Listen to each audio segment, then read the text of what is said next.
तेरे पाप धुल सकेंगे आज ही मसीह के द्वारा।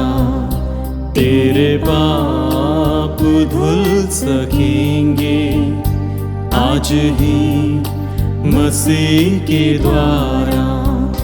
सिर्फ एक नजर उठा के देख ले लहू की धारा। सिर्फ एक नजर उठा के देख ले लहू की धारा। तेरे पाप धुल सकेंगे आज ही मसीह के द्वारा।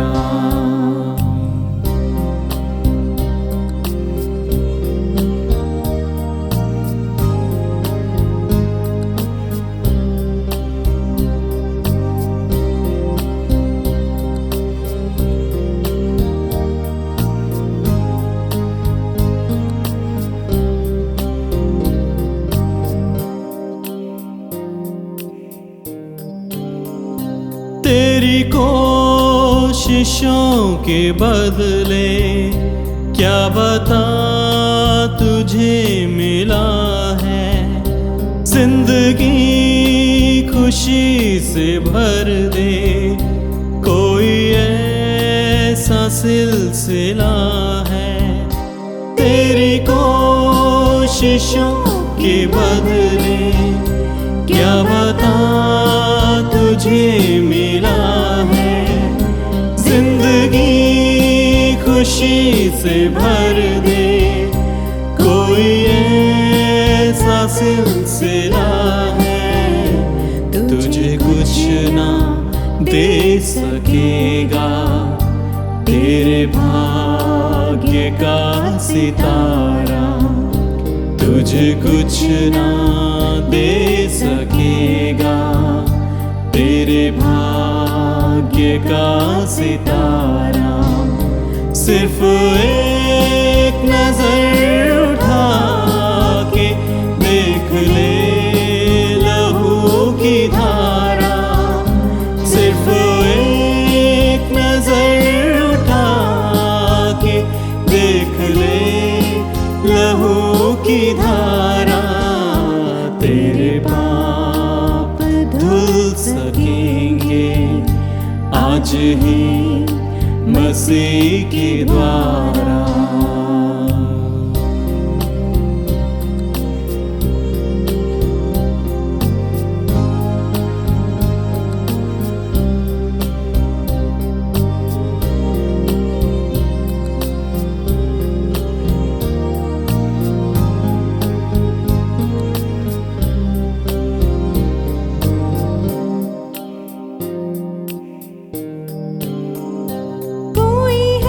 कोई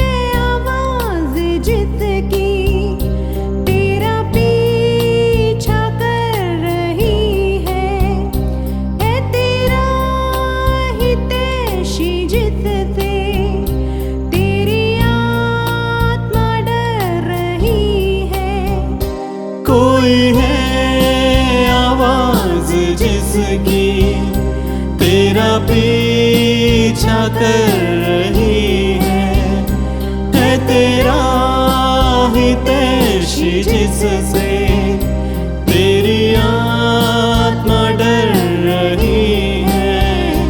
तेरा नाम लेके उसने तुझे आज फिर पुकारा। तेरा नाम लेके उसने तुझे आज फिर पुकारा।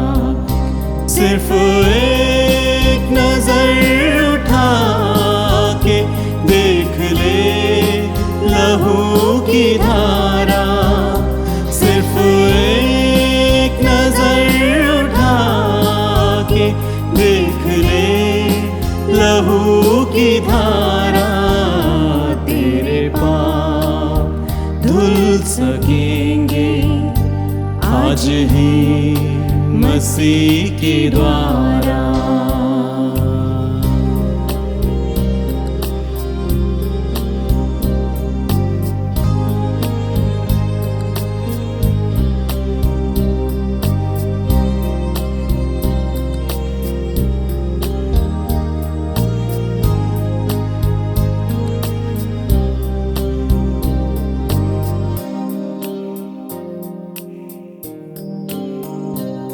प्रभु की सलीब है जो तेरी प्यास बुझा सकेगी, तेरे दिल की हर मुसीबत वही तुझ से छीन लेगी।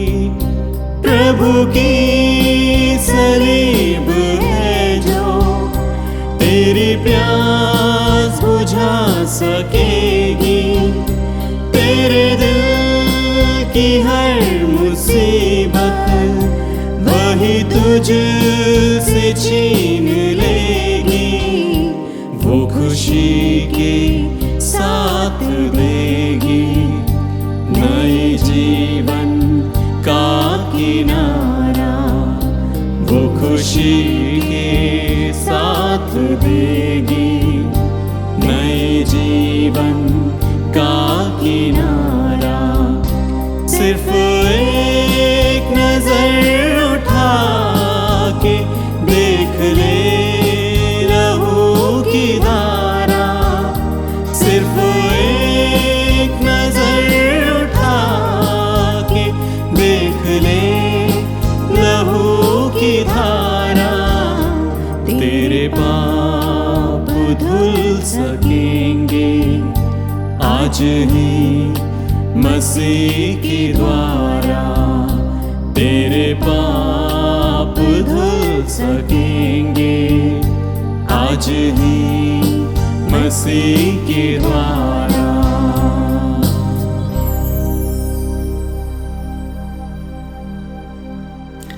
नमस्कार दोस्तों, आज जीवन संबंधित कुछ ऐसे मुख्य बातों के बारे में हम आपसे बात करना चाहते हैं। इस वर्तमान समय के हालात तो आपको पता है, अनिश्चित परिस्थिति में सारे मनुष्य अपने जीवन को बिता रहा है। हर रोज समाचार पत्र को जब खुलते हैं, ऐसी खबरें पढ़ने को मिलता है, ऐसे तस्वीरों को देखने को मिलता है जो हमारे हृदय को छेद लेता है। मन में ऐसे विचार होता है, क्या जिंदगी यही है? इसकी कोई आशा नहीं है क्या? इतने लोग इतने कष्ट और दुख उठाए हैं, सारी कमाए हुए जिंदगी की भविष्य को उन्होंने खो गए हैं, फिर भी अपने शरीर और इस शारीरिक जीवन को बचा नहीं सके। क्या ऐसे ही चलते रहेगा? क्यों ऐसा है? बात ऐसा है कि ये सारे काम या यह सारे परिस्थिति जो है मनुष्य के कारण से ही आया। हर एक मनुष्य इसका जिम्मेदार है। जब मनुष्य को सृष्टिकर्ता परमेश्वर ने इस मिट्टी से बनाए, उसके शरीर में जीवन की श्वास दिए और उनकी होर से उसके अंदर आत्मा भी रखा गया ताकि वो अपने सृष्टिकर्ता के साथ में संपर्क में रहें और इस पृथ्वी में उसे रखकर सारी आशीषें दे करके उसके साथ में एक छोटे से आज्ञा दिया। और वो आज्ञा ये है कि आप सारे चीज़ों के फल को आजमा सकते हैं, मगर इसको सिर्फ मत खाइए, इस वृक्ष जो है आपके लिए नहीं है। जिस दिन तुम इसको खाओगे तेरे जीवन में हानि होगा। पर मनुष्य इस बात को इतना गंभीर रीति से नहीं लिए। परमेश्वर के ओर से पाए हुए स्वतंत्रता को गलत रीति से प्रयोग करते हुए एक दिन जा करके उस फल को खाया। फल को खाने से क्या नुकसान हुई? परमेश्वर की आज्ञा को तोड़ा। उस आज्ञा को तोड़ने के कारण से सारे आशीष से वंचित हो गए। परमेश्वर के साथ में उसकी जो संपर्क था उसे खो गया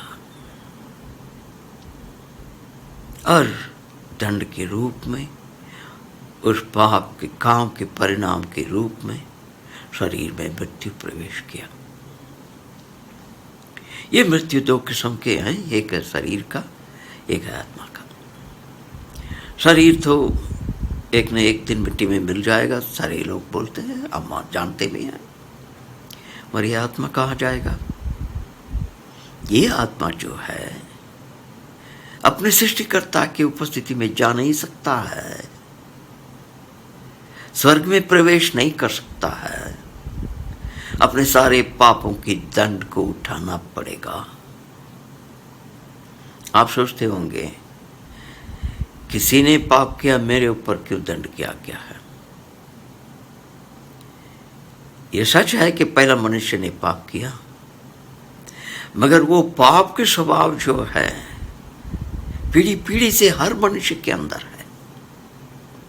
यह स्वभाव होने के कारण से मनुष्य पाप के काम को अभी भी करता है, छोटा हो बड़ा हो, किसी भी किस्म का व्यक्ति हो, उसके जीवन में पाप करता है। स्वार्थीपन से भरा हुआ है।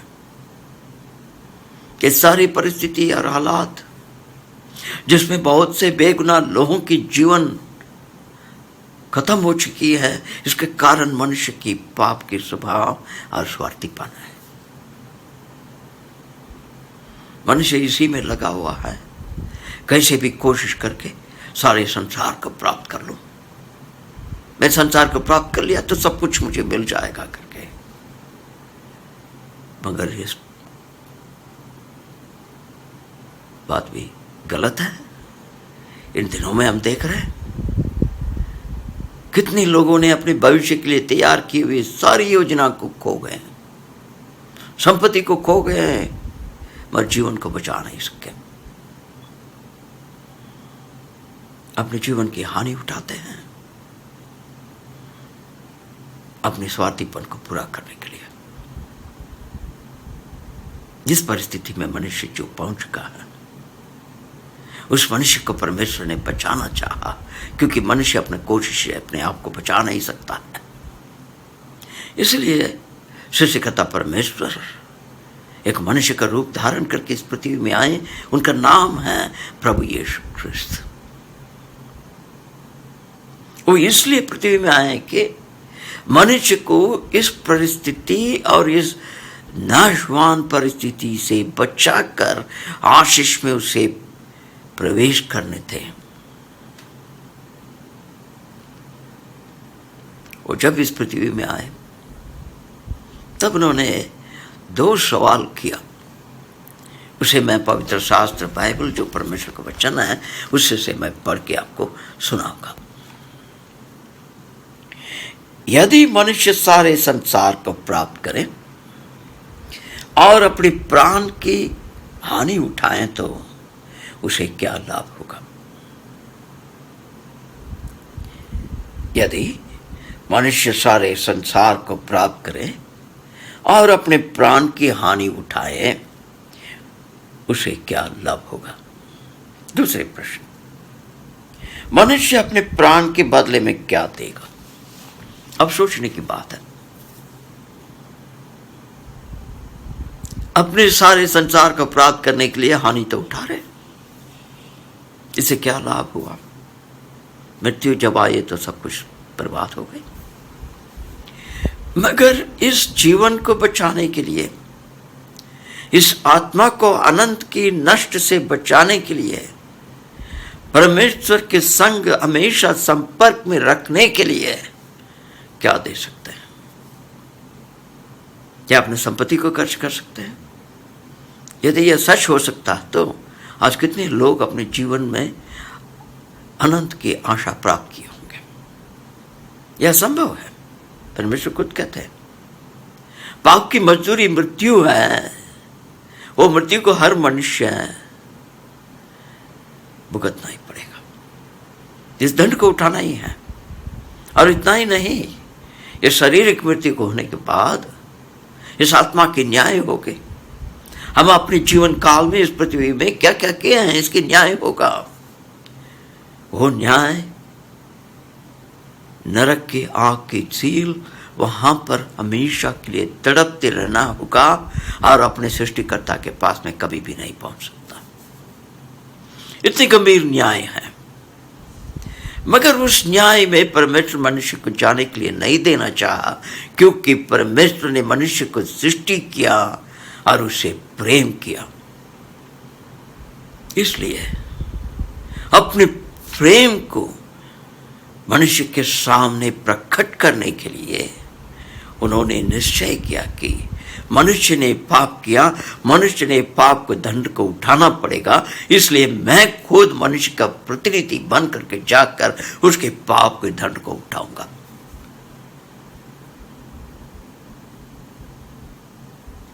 और वो है प्रभु यीशु ख्रिस्त, जो परमेश्वर सृष्टिकर्ता आपके और मेरे पाप के दंड को उठाने के लिए इस पृथ्वी में आए। और उन्होंने ये दो सवाल किया, सारे संसार का अपराध करके तुम अपने जीवन को हानि उठा रहे हो, इससे क्या लाभ है? ठीक है, अपने जान को बचाने के लिए, अपने आत्मा को बचाने के लिए तुम क्या दे सकते हो? कुछ नहीं है। मगर परमेश्वर ने कहा मैं तुमसे प्रेम रखा हूं, इसलिए मैं तेरे प्रतिनिधि बनकर इस पृथ्वी में आया हूं, मैं खुद तेरे पाप के दंड को उठाऊंगा ताकि तुम्हारे ऊपर वो दंड न आए। इस काम को प्रभु यीशु ख्रिस्त ने 2000 वर्ष के पहले कलवरी के क्रूस पर स्वयं अपने आप को पाप के प्रायश्चित के रूप में बलिदान दे करके अपने लहू को बहाकर भर दिया। वहां पर अपने जीवन को बलिदान दिए, अपने लहू को बहाए, उसके बाद में उसे गाड़ दिया गया। मैं तीसरे दिन वो जी उठकर पुनरुत्थान हुए। आज वो जीवित है और उन्होंने कहा जैसे मैं जीवित हूं उसी प्रकार से तुम भी हमेशा जीवित रह सकते हो। बस शर्त यह है, सबसे पहली बात आपको ये बात मानना पड़ेगा, आप अपने जीवन और अपने आत्मा को बचाने के लिए कोई कीमत नहीं दे सकते। आपके बदले में आपके प्रतिनिधि बन करके प्रभु यीशु ख्रिस्त ने अपने जीवन को बलिदान दिया। इस बात को आपको मानना पड़ेगा। आप अपने पाप भरे जीवन से मन फिराव करना है, आपको मानना पड़ेगा परमेश्वर की दृष्टि में आप पापी हैं और वो पाप आपके नाश की ओर ले जा रहा है। इसलिए उस पाप के दंड के रूप में परमेश्वर ने अपने जीवन को बलिदान दिया है। आपके बदले में उन्होंने बलिदान हुए। इस बात को जब आप सत्यता में मानोगे और परमेश्वर की उपस्थिति में अपने हृदय की सत्यता में स्वीकार करोगे, आपके सारे पाप के दंड मिट जाता है। वो न्याय आपके ऊपर नहीं आएगा। इस शरीर में आपको नुकसान जरूर हो सकता, एक दिन मृत्यु जरूर आएगा, मगर ये आत्मा जो है हमेशा के लिए परमेश्वर की उपस्थिति में रह सकता है, क्योंकि पुनरुत्थान प्रभु यीशु ख्रिस्त है। विचार करके देखिए, कौन इस प्रकार से हमारे जीवन को बचाने के लिए अपने जीवन को दे सकता है? जिसने ये दो सवाल किया वही व्यक्ति दे सकता है। मनुष्य को इस बात को समझाने के लिए ये सवाल किया उन्होंने। यदि मनुष्य सारे संसार को प्राप्त कर ले और अपने जीवन की हानि उठाए तो उसे क्या लाभ होगा? विचार करके देखिए। ये गंभीर बात है, यह हकीकत है। यह आशा रहित जीवन के समय पर यह आशा की रोशनी है, आपके जीवन को बदल सकता है। आपकी अनंतता सुरक्षित रहेगा। आपके लिए कौन क्या कर सकता? सृष्टिकर्ता परमेश्वर ही आपके क्या कर सकते हैं, क्योंकि आपको प्रेम से उन्होंने बनाया, आपके अंदर आत्मा दिए हैं ताकि आप उनसे संपर्क में रह सकते हैं, उनसे बातें कर सकते हैं।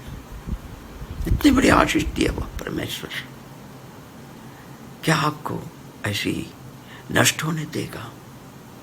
इसीलिए आपकी कमजोरी और आपके जो बेसहारा परिस्थिति को मद्देनजर रखते हुए इस पृथ्वी में मनुष्य बनकर आकर आपके बदले में, मेरे बदले में अपने जीवन को बलिदान के रूप में दिए। वो क्रूस की मृत्यु भयानक मृत्यु है। जिंदा मनुष्य को क्रूस पर चढ़ाकर खीला थूक देते, लोग ठट्ठा उड़ाते थे, परिहास करते थे, फिर भी इस सारी निंदा को आपके और मेरे लिए उन्होंने सहना। वो यही चाहते थे हम उनकी मृत्यु के लाभ उठाएं, उनकी पुनरुत्थान की आशा में, आशीष में आ जाएं।